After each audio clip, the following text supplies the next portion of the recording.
Ladies and gentlemen, welcome to the Connect2Car Roundtable discussion entitled The Business Challenges on System Engineering for Automated Driving Technologies. This roundtable is sponsored by ESG. Your moderator is Ann O'Neill from Ann O'Neill Consultants, LLC. You are invited to submit questions for today's roundtable through the SAE International's WCX app. Ladies and gentlemen, Ann O'Neill. All right. Hello, thank you. All right. Well, welcome to our closing roundtable for today. For those of you that have been coming in and out of some of the roundtable conversations over the course of the day, you'll have heard a number of cross-cutting issues that we want to pick up on because there's been a number of systems challenges that have been expressed, whether the connection for automated vehicles and regulations, cybersecurity, systems validation. Our panel is going to look at how the implications of how those play out at the business level. What does this mean in terms of how our industry is adapting and adopting and addressing these systems challenges? So I'm going to invite our panelists to introduce themselves and share their perspectives on systems challenges and how they are seeing those expressed in their area of the business. Who would like to start? Go right down. Anyone? All right. Tim. So, by default, I like this. It's like sitting in the front of the room in grade school. First question. So for myself and in the business that I'm currently in electrification with Ford, this is really becoming a multi-channel systems problem. And what do I mean by that? It goes beyond just the systems of systems within the vehicle, but also what are you doing on the mobile app experience as you call a service or engage with your vehicle or remote start your vehicle? How is that working in the cloud with your infrastructure IT? And how is that all communicating back to the vehicle? So all these systems have to work together. Now, unfortunately, our company is not much different than many other large companies, especially in automotive, that are built on the assembly line method. This is not an assembly line method anymore. This is a digital world. It's not that linear step A, step B, step C. And we really have to rethink the way that we design and work these systems to be successful, to work across all these channels. So that's the challenge that we face. Okay, we're introducing ourselves, I think, right? Sorry? Are we introducing ourselves? Yeah. Okay, because I think you missed that part. This is Tim Yurden, by the way. Yeah, and for those of you that were sitting here earlier, that's same story as last time, but with Ford, previously on the supply base for about 20 years with Visteon. All right, Tim. So Henry Bizet, I'm the SVP and CTO for Flex Automotive, and my typical systems problem is around autonomous vehicle compute, level 4, and to me that is probably the largest challenge I have today from a systems engineering perspective, centered around thermal management, compute power, and how to take a server that usually sits in a data center on the enterprise side and make that auto grade and live for the life cycle of the vehicle for 3 years, 300,000 miles. That's the vehicle life cycle that we're going after. Thank you. Great. I'm Luke Harvey. I'm a managed solution architecture at NVIDIA on the software side of things. So NVIDIA has a unique perspective on the autonomous vehicle challenges and system software as well. We basically see the whole kind of end-to-end challenge from the data center side, so being able to collect and ingest all the data that you need to be able to build autonomous vehicles, all the way to being able to do all the training that's needed for the AI algorithms that you're doing, and then being able to take that and validate and test it via simulation or via going out and doing on-road testing, and then finally being able to bring that out to market. So when we think about systems engineering for autonomous vehicles and automated driving solutions, basically we think about it at a very high level challenge where there's a big piece, a big end-to-end solution that needs to be solved. So that's kind of my perspective on the whole challenge. So. Thanks, Luke. Lance. Okay, my name is Lance Smith. I work with General Motors. I'm at the Proving Grounds in Milford, Michigan. I work in what is called the ADAS, Innovation and Production Controls Organization. We do embedded control software for ADAS applications, one of them being Super Cruise that some of you may have heard of. I've worked in systems and worked with systems in both the automotive and the aerospace industries, and I'll kind of talk at this at a lower level, an implementation level. As these systems become more complex, autonomous is certainly driving that. The components that make up the systems are becoming much more complex, and the interfaces between these components come with complexity as well. We call them complex interfaces at General Motors. You're talking about cameras, radars, lidars, GPS, those types of things. The management of those interfaces from provider to consumer is becoming harder. We're talking thousands of interfaces that comprise this system. And the management of those interfaces, the definition, the stakeholder involvement to be sure everyone's on the same page to make this system work as a whole is becoming a challenge. It's hard. So we've really put a lot of organizational focus on this at General Motors. The tools that we use to manage these interfaces have become very complex, very forward thinking. So that is one of the challenges that I see is these systems grow and grow and grow. Making all of the components work together to serve the system is one of the challenges that I see that we really have to manage and move on moving forward. Thanks. Hello, I'm Bill Bolander. I'm currently a principal consultant with Method Park America. We work in the automotive industry, focused primarily on processes. I'm also the INCOSI ambassador to the automotive industry. So work with Ann closely on those initiatives to encourage system engineering thinking in the industry. And I guess to answer your question, when I think about things I've seen recently that show the business challenge, I'm working with a client that's a tier 1 supplier to an OEM.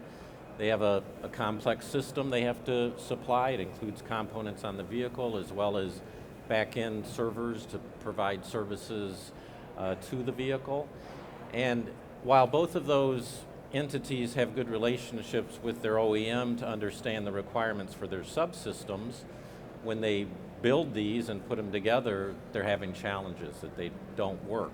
And we're finding what they need to do is think at a bit of a higher level. What about the features for this combined system, right? And have somebody that articulates that and derives and decomposes and allocates those requirements to the systems so that you can not only validate those features, but like Lance said, validate the interfaces, because we usually find that a lot of problems arise at those interfaces.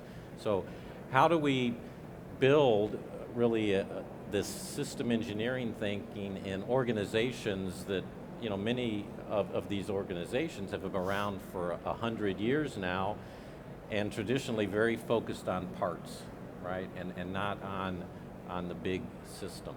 Yes. So that's the challenge I see. And I want to pick up on that organizational aspect. A reminder to folks, please submit questions as we're going along if you want to pick up on different threads of the conversation. And Jason, my question set is not coming through, if you can help me out with my tablet. But back to the organizational perspective. So I had actually helped stand up a systems engineering capability for New York City Transit, and had previously worked in highway ITS. So those are two different aspects of mobility space that equally have not had traditional approach to systems integration, systems engineering practices, and yet working with a legacy organization with hundreds of years of history, it was quite interesting to start transitioning. How did the organization, how were we seeing these challenges play out at the organizational level in terms of design development? Where are you guys seeing these interface challenges, integration challenges, whether it's in the organization, or for automotive, even across the supply chain and those interactions?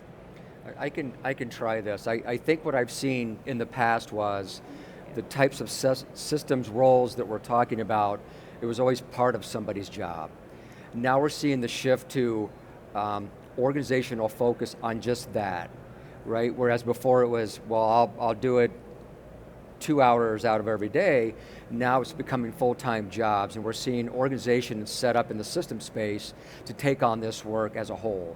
It's not something that somebody does, in the mornings and then they do something else in the afternoon. It's shifting to more of a focus organizationally in just the system space. Okay. Where else are we seeing these systems challenges play out, organizationally, design development-wise? Luke, it looks like you were going to jump in.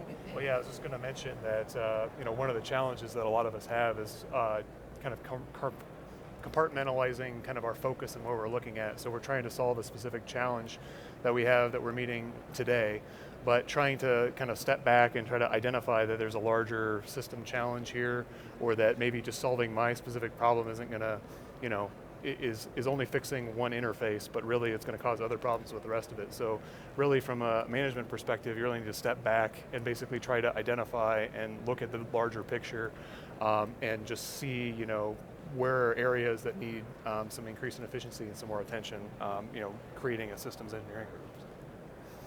And we had an experience when I was on the supply side where we had a customer that went so far as we were looking to do a level of integration that they went through it to a board level and physically reconstructed their organization, not only on the engineering side, but also on the purchasing side, to really get that systems integration, because they just felt that if they just did the product in its traditional way, it wouldn't end up in the result that they were intending it to have. So they wanted to structurally change the company and the way that they operated to do this level of integration, both mechanical as well as software and the integration side, to be successful in the market. And I've even noticed now as we get, our vehicles get connected, right, that even IT organizations, right, that used to just supply tools to engineering, they're now part of the solution. They need to be part of this systems capability as well. I think that's a big shift. Absolutely, absolutely. Henry, what about, we had talked in some of the pre-conversations about the challenges we're seeing with integration across the supply chain interactions. Any examples of some of those challenges that you're encountering? Oh, tremendous. Think about if you use the autonomous compute or autonomous ecosystem application to the car, you're talking about integration of not just the complex system of the compute, but all these other sensors that go along with it, and think about it was mentioned earlier, the LiDAR, the radar, and the camera systems, and managing all of that into one input into the compute, and having that to be auto-grade, reliable, repetitive, have the necessary requirements to survive.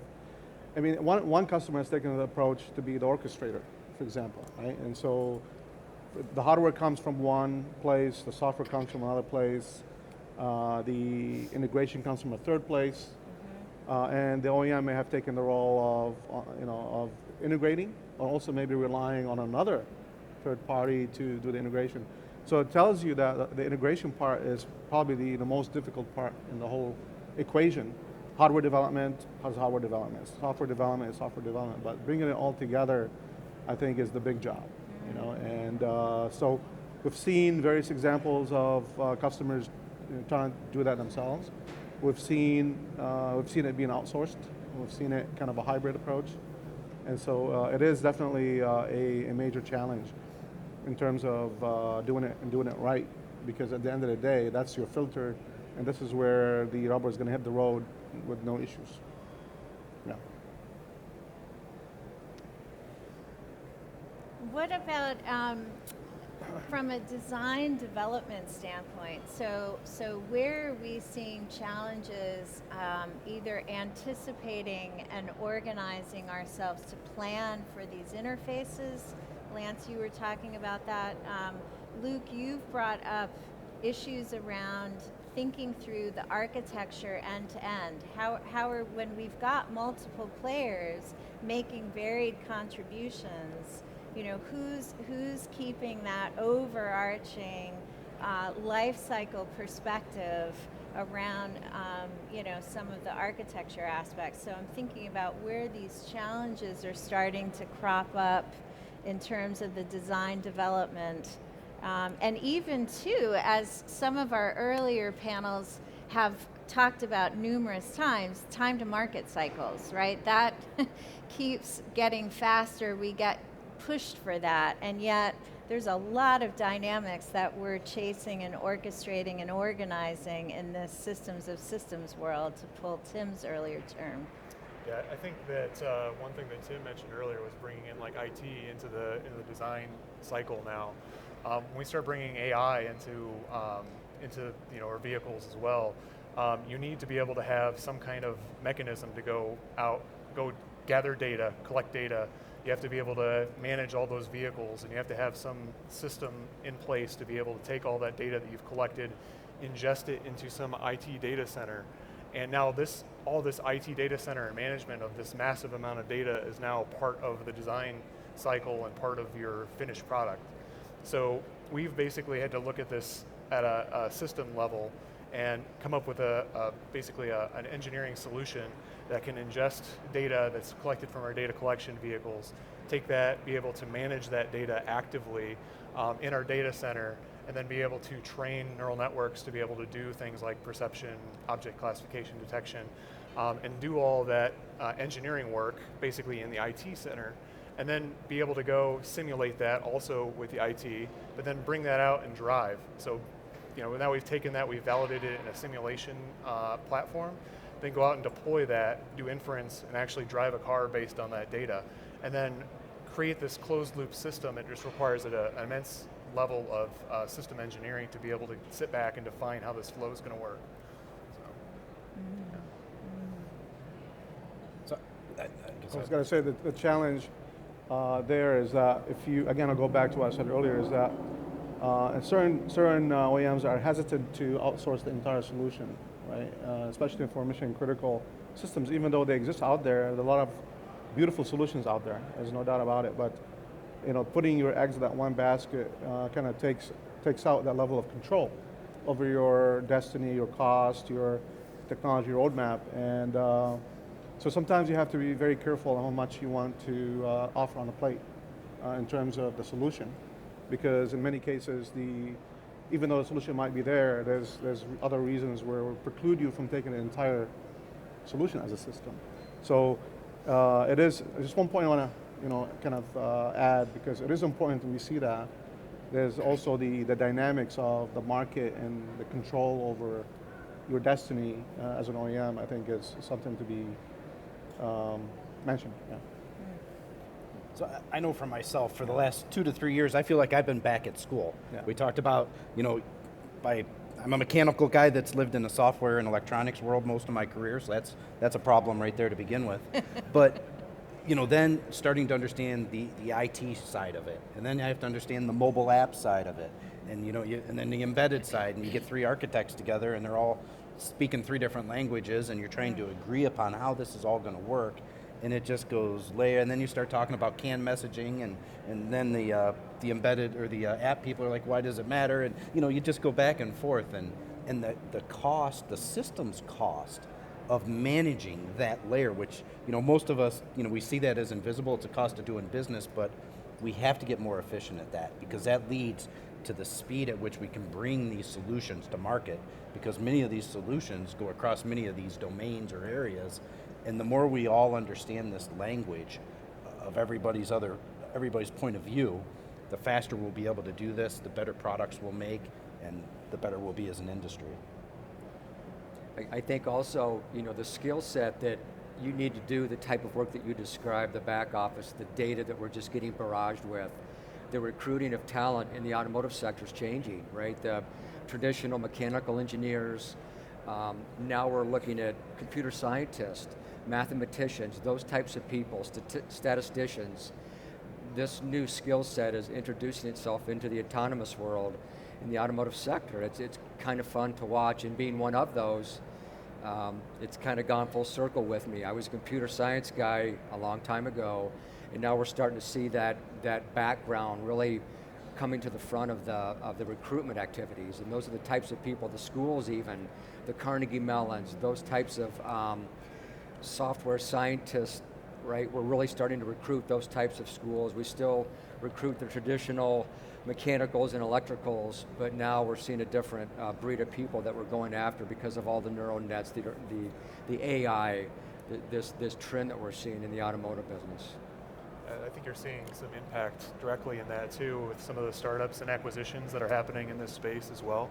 I mean, GM, Ford, you guys have done a lot of acquisitions in that space as well, and I get a unique perspective working kind of with a platform that a lot of startups and universities are using to really see kind of that new talent that's coming up and developing kind of new solutions using, without any kind of background in systems. They're just developing a point solution, and then see kind of how they develop and then integrate into these larger ecosystem. Great.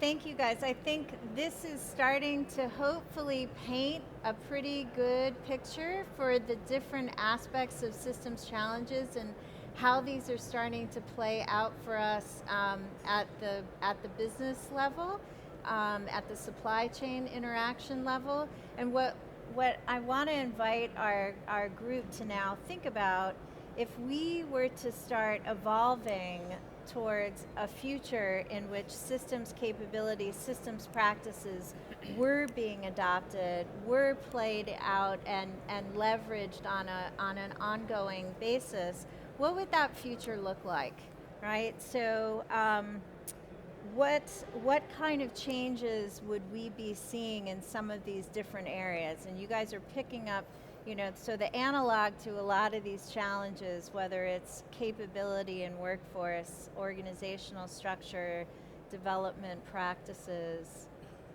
So what examples, how might a future look like? What kind of changes would we see if we were operating in a systems world?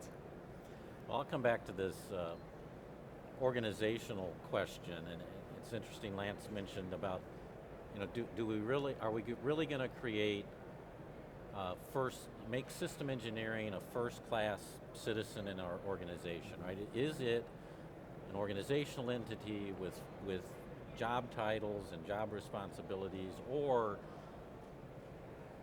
what I see a lot of is sort of a distributed responsibility, where different domains have the gray beard or the guy that knows the most, and he tries to, he understands the system problems, but it's very distributed across the organization.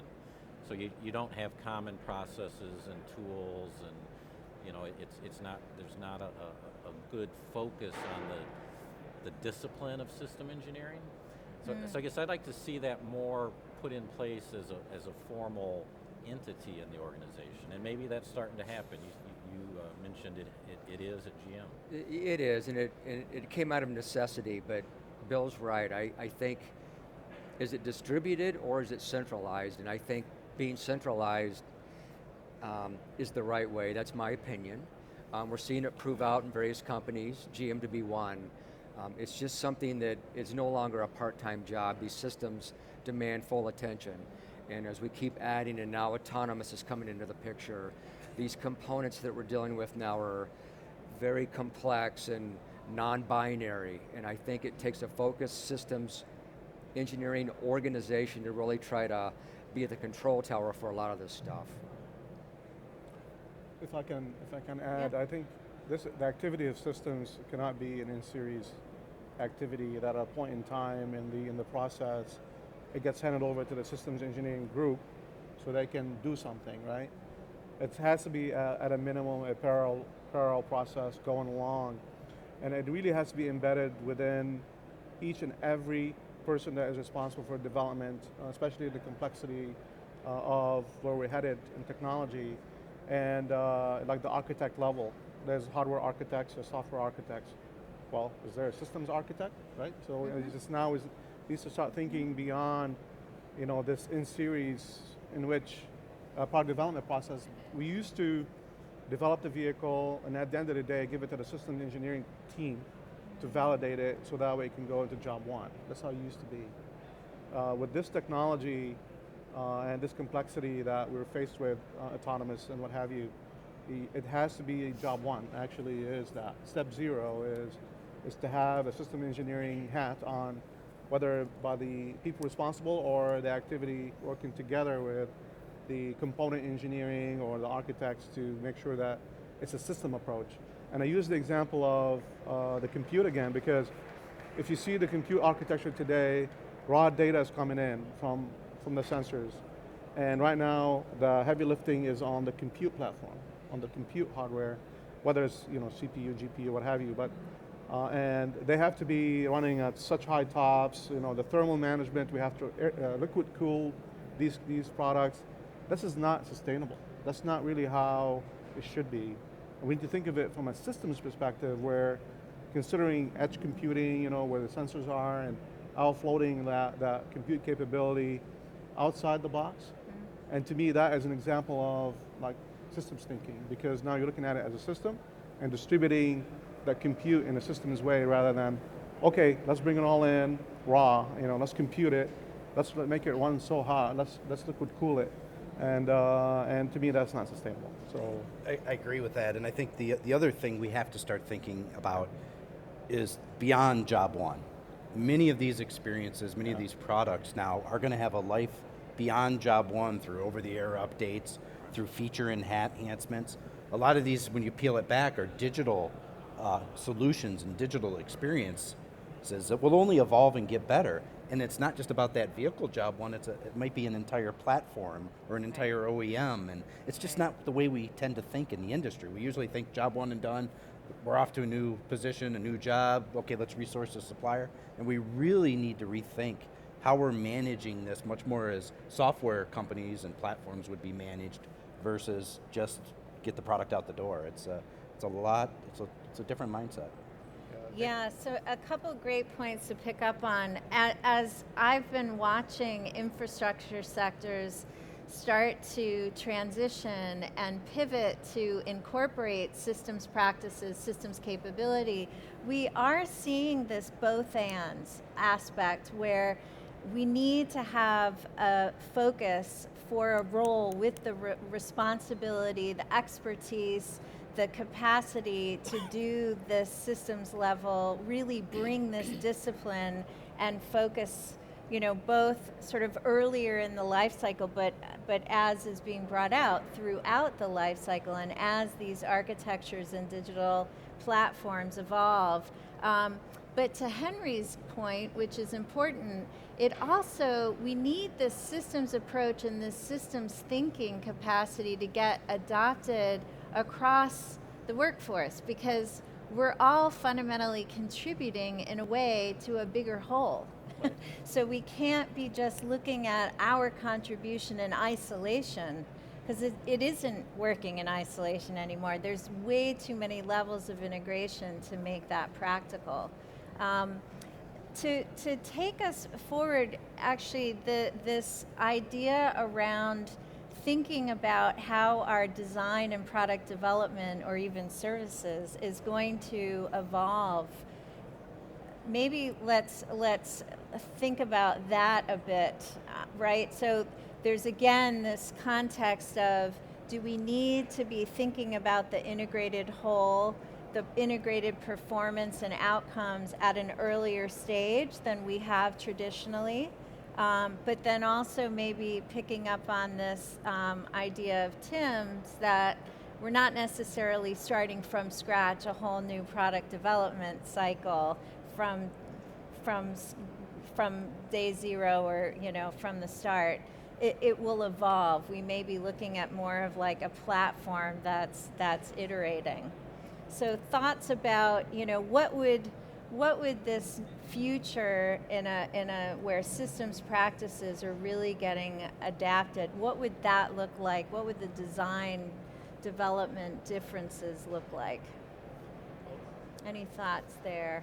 I think you mentioned one kind of really key thing there, which was developing a platform or developing an architecture that you're not just investing a lot of cost in up front, and essentially designing a system for one specific use case that is going to solve one problem, maybe for a model year or two, something like that.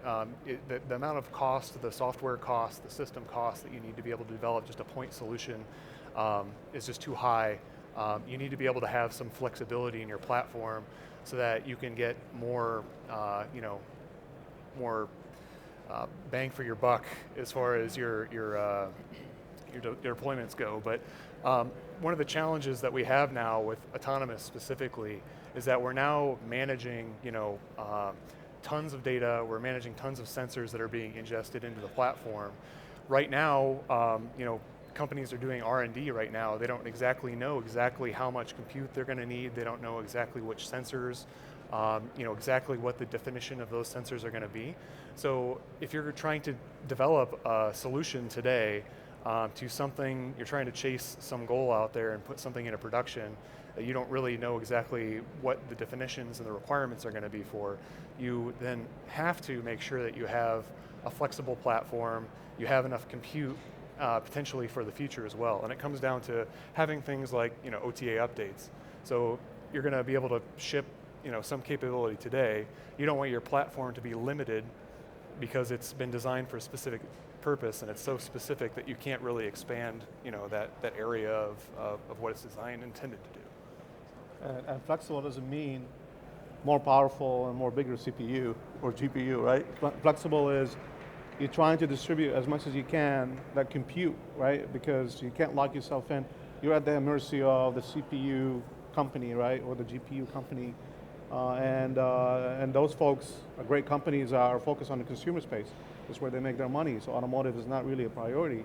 And so how do you ensure over the long term, you're not putting yourself in a position where you're waiting on that CPU to come out, right? Or you're waiting on that GPU to do this or whatever. So to me, it goes back to what I said earlier, which is, the whole thing about taking this entire data set, that raw data set, coming in and having, that chipset, do a lot of the heavy lifting is not sustainable because, as you mentioned, you're absolutely right. I think from an architecture point of view, you look at it from a systems point of view, and you minimize the dependence on one part to kind of make it or break it.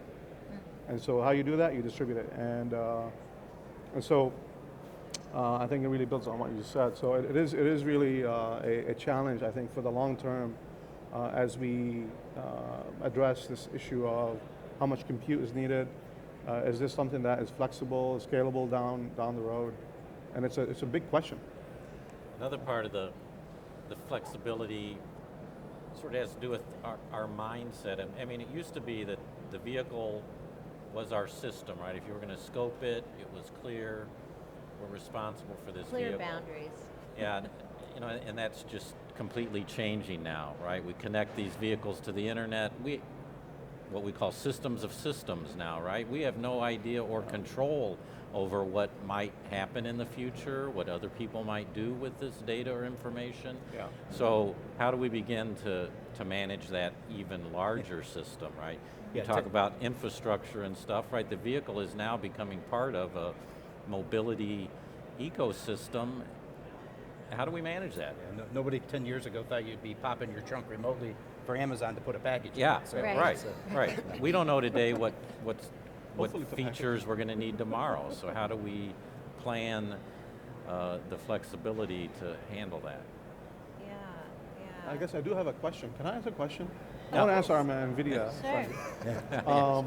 So, Take advantage. building on the question that was asked earlier, I think, and your point kind of resonated with me. How does NVIDIA think about the compute for the future? How do you determine, like, how much TOPS do I need? I mean, what is that based on? And I know consumer and gaming is huge, not NVIDIA, but when you consider automotive, and I think your magic words were the teams don't know yet, how much compute they need, and are they thinking 5 years ahead? But how does NVIDIA think about this? Sorry, I have to ask. No, that's this is fine. That's a all good part answer. of the mix. Yeah, I mean, so the initial answer is we develop it. So we've had to build a system ourselves. We've built our car. We've built the entire, a prototype, and we basically are building the platform, building the software to be able to understand where the challenges are, where we need certain compute capability, where we need certain sense compute capability. So that's kind of, how do you know what you need unless you actually go out and try to build it? So that's kind of been part of it. The other part of it, definitely as well is I'm a software guy, and I don't think that you'll talk to a lot of software guys that go out there that say, oh, we don't need any more compute, we've gotten enough. So especially in the the AI GPU, if you talk to a lot of R&D guys, they're not necessarily saying, okay, we've got enough TOPS, or we have enough compute.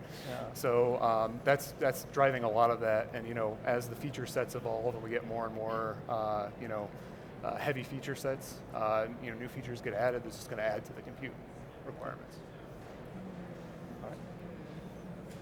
Now, the other piece I want to come back to is some of the changes that we would see in terms of the design and development cycle. So thinking about, Lance, where you're thinking about some of anticipation of those interfaces.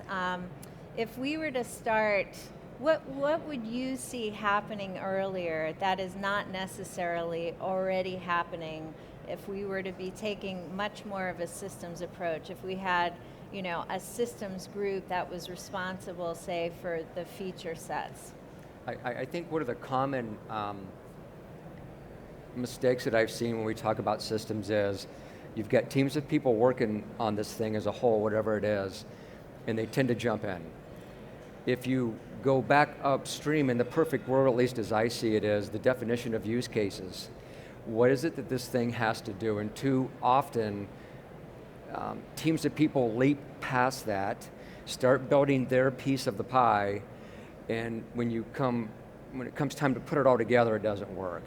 And I think far too often, the question of what does it have to do, it has to get answered. It has to get answered in writing. It has to get answered by all of the stakeholders collectively. Right? These systems are growing and growing and growing, and not taking the time at the very beginning of the phase of this project to ask those questions. What is it that it must do, and getting stakeholder agreement on that. If you don't do that, far too often you'll find out at the end that it doesn't either work or it doesn't do what you thought you wanted it to do. So I think the use case and that way of thinking early on is an absolute must as we grow in complexity on these systems.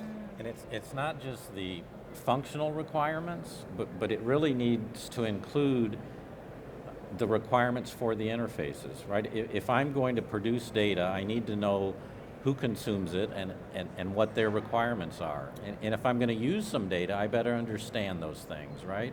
So we need to not only capture the functional requirements, which I think most people have tried to do, but maybe we haven't done as good a job of as we design the system and allocate these requirements, we need to understand the interfaces and then validate them, and we'll have some way to validate them. We're talking about non-traditional types of sensors that the automotive space is now seeing. Cameras, again, I mentioned these before.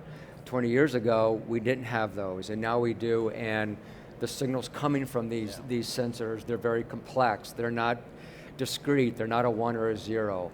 So Bill's right, defining these things early on and ensuring everyone's on the same page is an absolute must, especially quantitatively.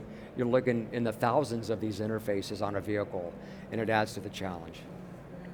So having that systems capability then to be able to intervene or set the stage, facilitate and get this common shared sense of purpose and understanding across our teams, across domain. And I'm thinking too, where we've got all these third parties, other contributors in the supply chain, we've got to be considering that. Some interesting questions coming through around, okay, so things are changing, we're having to approach this differently. What about in terms of speed to market? Are there opportunities to become more iterative or agile in the broadest use of that term as we're going, so that these design life cycles to account for all of this are not just extending, because we know that that's something that becomes ever. Yeah. So I'll take a first thought at that and share a paper I saw last week, which was from IHS, where they were talking about module consolidation or domain consolidation or car compute platforms, whatever you want to call it. But between the year 2020 and 2026, they had a 12x growth rate of module consolidation or up integration. So when you think today, on average, we're anywhere probably between 60 and 100 or maybe 50 and 120 ECUs per vehicle. So that is the effort to start to integrate these to, you could argue, reduce complexity. Maybe it's recreate complexity in other areas. We'll see.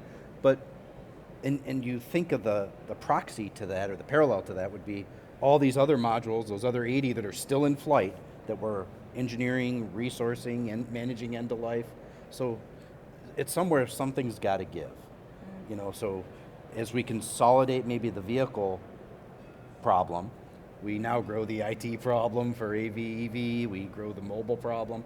And I won't say they're problems, but the complexity is just shifting to other places. So how do we manage it on the vehicle side as we evolve into these other areas? So to me, that's the real interesting part of this, is seeing that prediction, and we see it in reality with like Mercedes MBUX, where they actually have that domain controller that integrates IVI, HUD, cluster.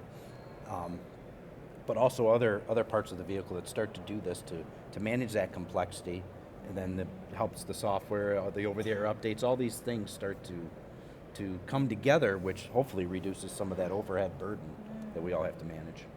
So we got to be careful too, because in the mission to integrate, and there's been examples of that, of this integration of features. So let's just say driver information, infotainment,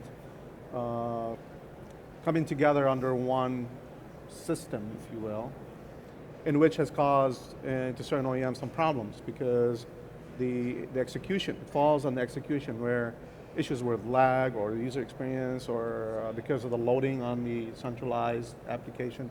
So you got to be careful, because systems is not about just consolidation of features and functions, right, or subsystems. It's about also taking that systems methodology of making sure you've accounted to every use case, corner case, you've subjected the system to every possible scenario that it's going to perform.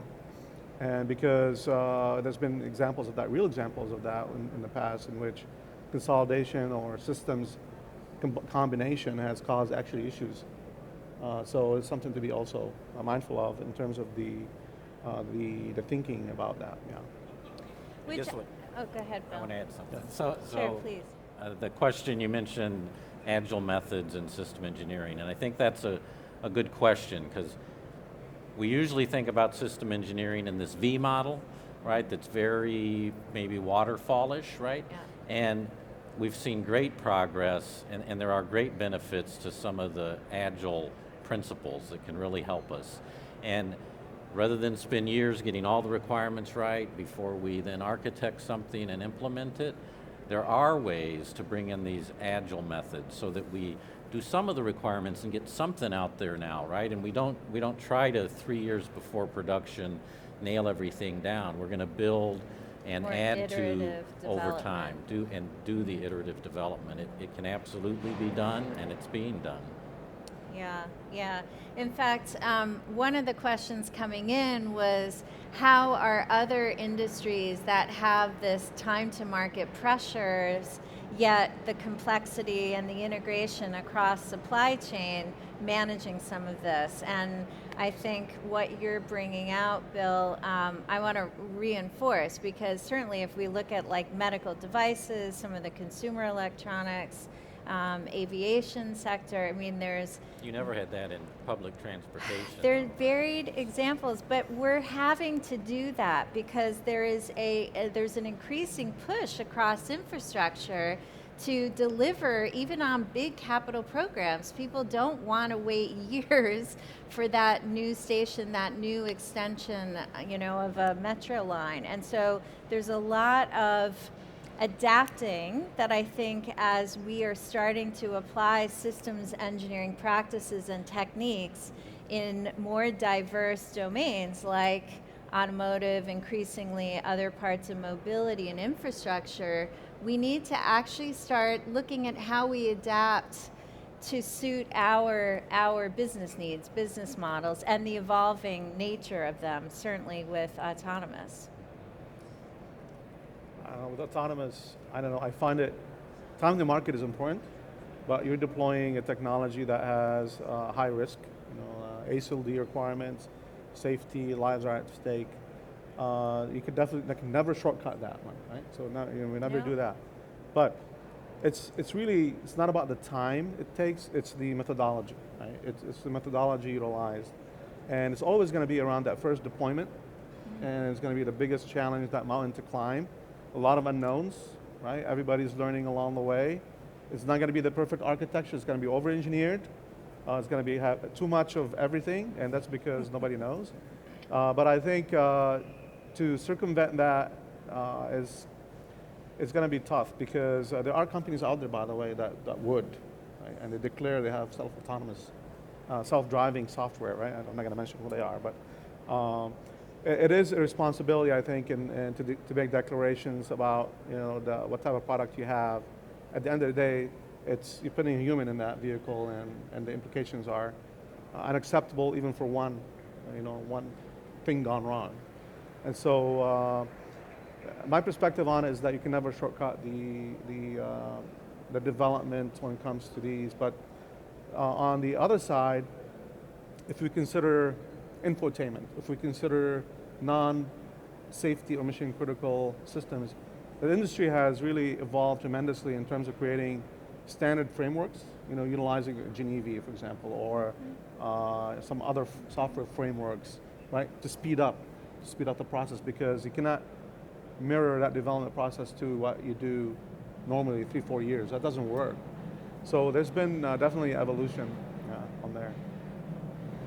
And this is where I think as we migrate a traditional field that has legacy organizations, infrastructure, ways of doing things, it's going to be interesting, and I think there's a lot of opportunities to start looking at how we adapt and adopt systems practices as we're moving into these spaces. So very much underscoring, Henry, from a business standpoint, we have a big responsibility and driver around managing safety and around managing those risks that come with the complexity of autonomous. But it gets interesting because, if I look at like medical devices, very comparable issues around risk and safety, and yet they too are looking at how do they adapt these systems, practices, and strategies from where they were traditionally, applied in defense, aerospace, aviation. And I think as the discipline adapts and evolves, it's actually going to help all practitioners. I mean, it's going to end up helping, even our counterparts in defense and aerospace as well. Yeah. So maybe we can transition and think a bit about, as we're looking forward, where are we starting to already see trends and positive signs, opportunities that these kinds of systems practices and mechanisms are starting to take hold, and we're seeing signs the industry's up to the challenge, up to transformation. I'll take a stab at this. I was at the Consumer Electronics Show in Las Vegas in January, and I'm seeing a higher and higher infiltration of simulation tools. Tools that, virtual tools that simulate a driving environment. There's more and more of this, and I think, I'll speak on behalf of Tim and Ford, using vehicles for development is expensive, and we try to get away from that. And really the only way that we're going to do that is via simulation. And from what I saw in Las Vegas, I think there's a lot of software companies that are coming forward with these simulators, if you will, to mimic the driving environment to help with this autonomous development. And that gives me hope and faith that we can get there based on where these companies are seeing the future. There's quite a bit of it out there now, and I was really encouraged to see as much of it as I did in Las Vegas. Absolutely. I think from the graphics industry coming into that as well, we see that as a critical component. You need to be able to have a system that can test edge cases and also can do repeatable tests, right? As you're developing, you need to be able to have some kind of simulation capability to be able to develop these autonomous systems and validate and prove that they're going to be safe in certain conditions. When you're going out and doing drive testing, you're not going to have a certain percentile child run out chasing a ball and actually test that in real world, right? But you could actually create a simulation scenario to be able to do those kind of dangerous scenarios as well that you're actually going to encounter in the real world. So I think simulation is basically critical, not only for those edge cases, but also to prove out and validate the amount of miles that you need to drive. So being able to go out and prove that your system is actually safe, you really need a mechanism like simulation to do that. Just a small add to that. Actually, I did was a conference about AV, and it was about scaling hardware and software. And what I did is I broke out the various ecosystem components of that, and simulation was one of those elements. And at the end of the workshop, if you will, all the teams had to put in force rank, force order, that the highest that they think is the most important for scaling of AV hardware and software, and it was simulation. I mean, pretty much everyone agreed. I mean, I think this is a pretty strong statement that simulation is really, really important. And I think it's not just needed for the validation problem you mentioned, but can also be used in the design space, right? To look at alternative architectures or validate requirements. Exactly, and I think that comes back to, I think, your comment earlier about being agile. And agile is just not in software development, it's about low fidelity prototypes, clickable prototypes, learning what an experience might be. Let's not design the whole solution to find out it's not the experience a consumer wants. Let's be agile up front to do these things quick and fail quick, and not spend a whole lot of money as you go down this path until you know you're pointed in the right direction. So it's really a total agile mindset. Absolutely. Yeah, I think the other good point about kind of the agile, when you think about the system development software side, so being more on the software side of things, I think one of the more important things there is leveraging the amount of effort and cost that you're driving into developing software so that you can reuse some of the components that you're using. So if you have to develop, if you have a distributed system, you have to develop interfaces and define them and test them and simulate them, you're going to have to do a lot of effort every single time you want to make a change to that system. So coming up with an architecture or a platform that you can basically leverage to be able to get the most benefit out of the high level of software investment that you need to put into these AV systems is really kind of going to be the golden key to unlock kind of the sweet spot. Yeah, sweet spot. You need a sweet spot. Yeah, great point. That's good. Great point. What about, I guess, in terms of autonomous also kind of introduces some interesting opportunities, right? So we see a lot of the OEMs pulling in and picking up startups. There are new contributors, kind of disruptive players bringing, new technologies, approaches. Are there opportunities that we may be seeing in terms of how some of these players are approaching organization, design development, taking more of a systems approach, or ways in which they offer a bit of a sandbox or way for OEMs with much more legacy infrastructure to experiment a bit and trial things that then might offer a transition path? So I have a window to that because we work with such companies, the traditional OEMs, which had acquired actually these, let's call them startups, okay? And they're fundamental to their AV business. And it's all good. It's just it's interesting to watch the cultural dynamic between the two, right? So, and it's really good because I think there's a good healthy dose of, you need that little healthy dose of bringing in that entrepreneurial kind of like different mindset, and to balance out a little bit of the traditional, but you still need the traditional too. The startup does need the traditional as well to bring in that little bit of this is what it takes to really make a car, right? So you're sitting ringside, so it's like sparring at the gym, and No, I am. you still go out for a beer afterwards? No, I'm not. I'm not in the. Yeah. I'm not in the rink. I'm watching the rink. Yeah, no, Right. yeah. So Ringside. ringside. But yeah, no, I do see it quite a bit with multiple OEMs, customers, and their startups, and it's good. It's very interesting. And it doesn't mean that all the legacy things are bad, right? Correct.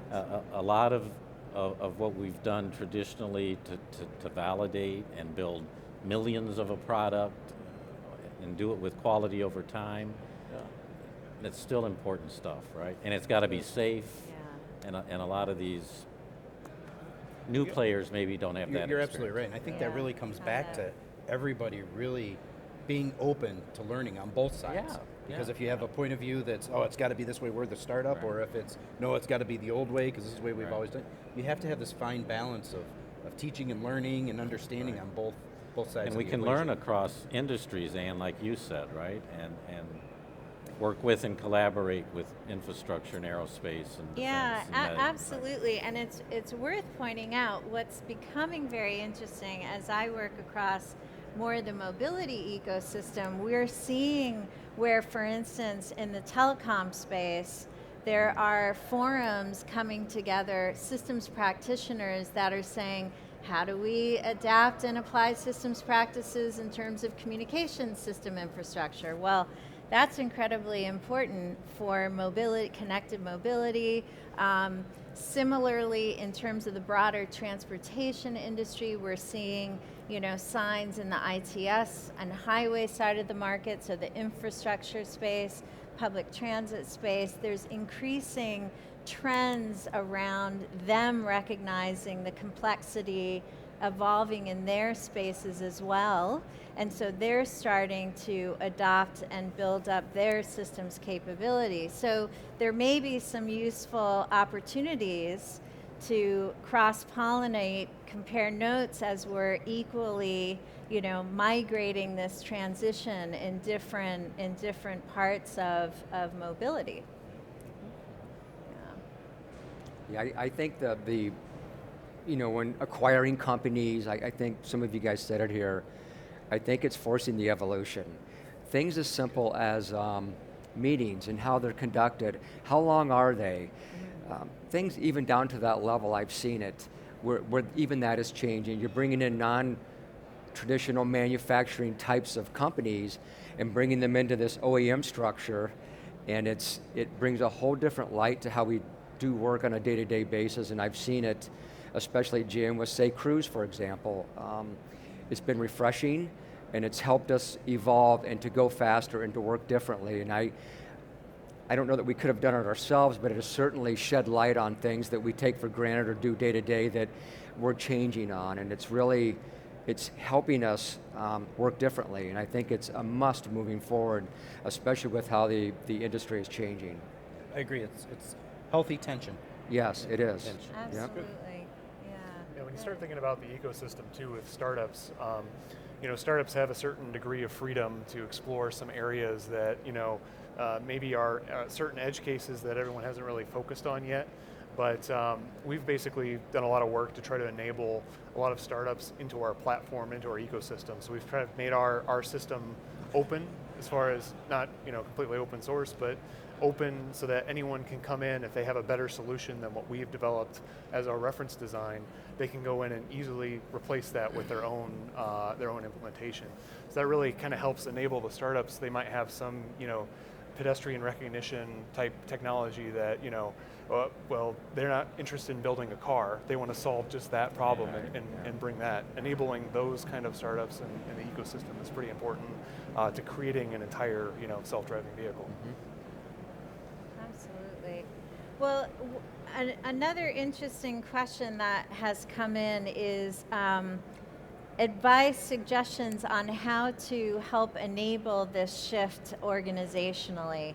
or even I would think at an industry level, the interactions as well.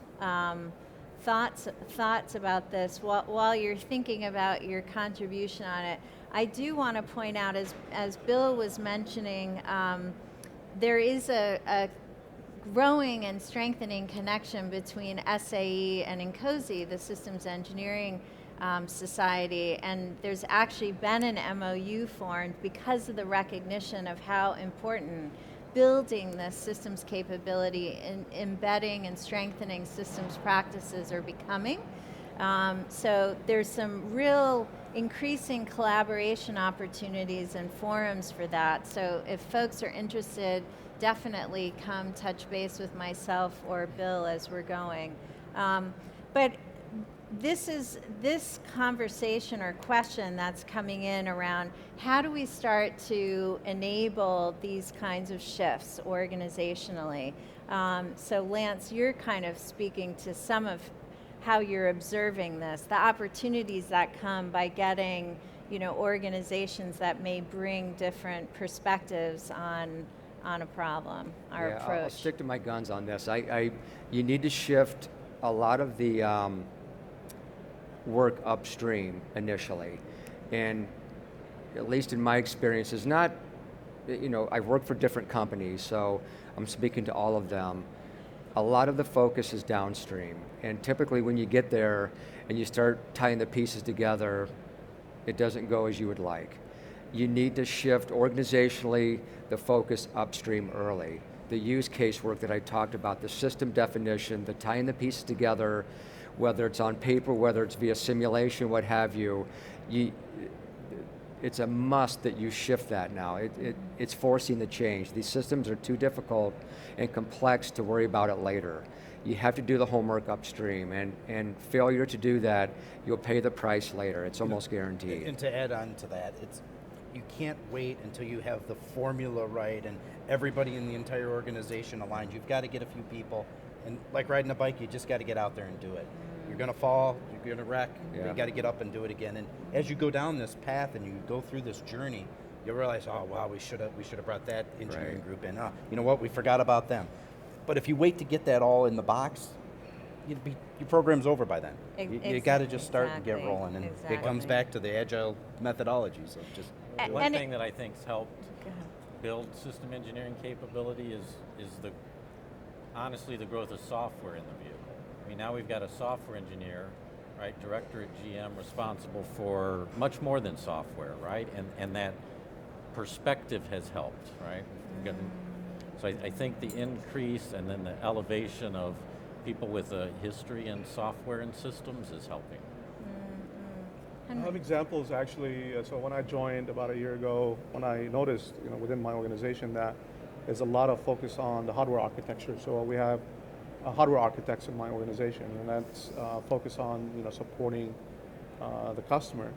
And then there's the systems there's the software architects that come in as well and do their part. But what was missing was the systems architect. So the systems architect role was created. Maybe it does exist in other companies or other organizations, but for us, I felt like, given the complexity of what is required for us to deliver, without a systems architect being involved at the initial step zero in the process, we would never be able to support. We will be in the position of continuously iterating, and sometimes it's too late. Right? So having that type of thinking, overall thinking, systems thinking, at least from an architecture point of view, we've put that in place at Flex when I joined. So that's kind of one organizational change. Might be maybe a small one. It gives you a window to how organizations are changing.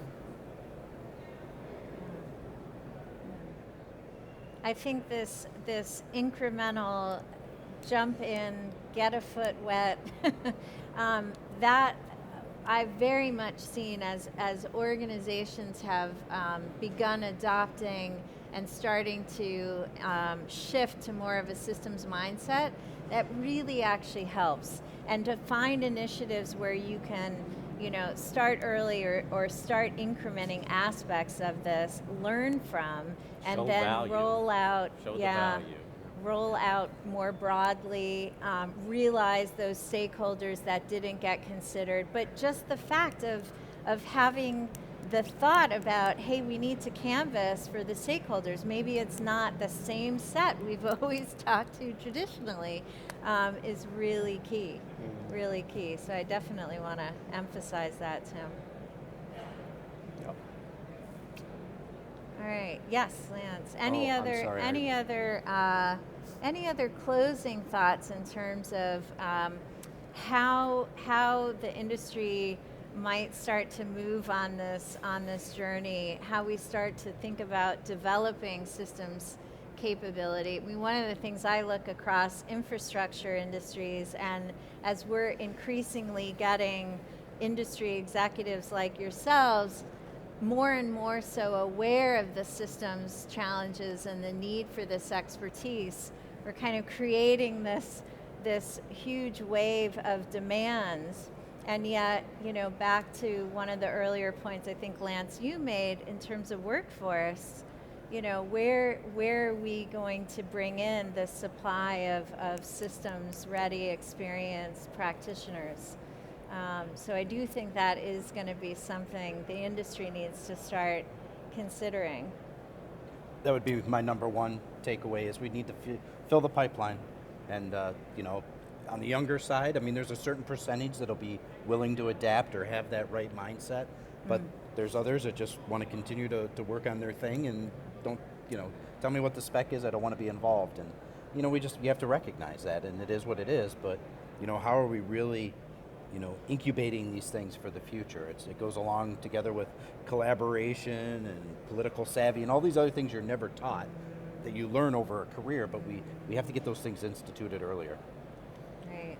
I do think we need to look into outside the box, into other industries. I don't know which, and I cannot really define right now which industries, but now that I think about it, thinking outside the box, it could be something in food. I don't know. You know what I mean? It's something to think about in terms of that. There's another thing, you notice in academia, right? Systems engineering is like for the grads. You can get a graduate degree in systems engineering. MIT has one, and others. And I'm not really sure if there's like a systems engineering degree undergrad. No. Right? So there's electrical, mechanical, what have you. Maybe we need to start thinking from an academia perspective into a concentration even on the undergrad level and that level of thinking. Well, to your earlier point, Henry, one of the things that INCOSE and SAE have been pushing in terms of thinking about this pipeline is getting systems engineering fundamentals, systems thinking awareness into every undergraduate engineering program. So we really start getting this awareness, broad. Last thoughts, Luke. Yeah, I mean, I think all this discussion is incredibly encouraging, and it's like a really exciting time to be doing anything engineering in automotive. You just think about all the different challenges that need to be solved here. You think about all the new technology that's being brought up. There's a lot of work to be done, but it's really exciting, fulfilling work. And really, we talked about some of the safety aspects and how important that is. But really, longer term, we're really trying to work towards a future that we have more mobility for people that aren't mobile right now. We're enabling safer systems so that we're going to be saving lives and preventing accidents and enabling more human productivity with a lot of these systems. So it's really encouraging to me. And if I'm a new grad that's looking for an area to go into, it would be a really exciting area to look into as far as at least the auto industry is concerned. Great outreach pitch. I love it. Lance. I think I'll give out some advice. Embrace the change. We as engineers, we don't like change, and this evolution that we're seeing, it's real, it's here to stay, it's going to continue, and it's important to get on the wagon and go here. It's again, it can be uncomfortable at times, but it's really exciting. Like Luke said, this is very unusual for a lot of us that have been in the automotive industry for a long time, and I, for one, it's very cool. I just really enjoy what I do, and it's changed so much in the last 10, 15, 20 years. I worked with Bill at GM, and it was much different then than it is now. So soak it in, embrace it, take the challenge, and ride the wave. This is only the beginning. And Bill. I can't add any closing more to thought. that. That was pretty impressive. Well, thank you all for joining us. I hope through the discussion this afternoon we've helped get a better clarity around what are these systems challenges, what are the practices that are starting to shape and transform how our industry is grappling with systems challenges, and some pretty positive signs about trends towards change and where the industry is evolving. So thank you, and help me thank our panelists.